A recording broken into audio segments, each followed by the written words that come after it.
विष्णु वक्षस्थलासिनी वास्तु लक्ष्मी नमस्ते।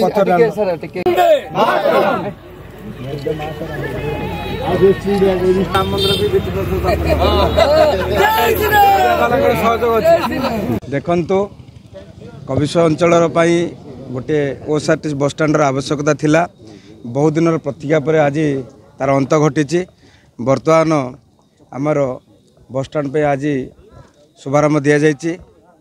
आगामी 9 मास भितर आम 9 मास रु वर्ष भितर या समाप्त करने चिंता करूँ एवं निश्चित भाव आम आशा रखीचु ये बस स्टैंड है बहु लोक ये रोजगार पाइबे। ता सहित जो यात्री माने रात्रि जावा आसवा करने असुविधा होता ये व्यवस्था करा एवं समस्त यात्री अति आराम रे एठी माने रात्रि भी रही पारिबे।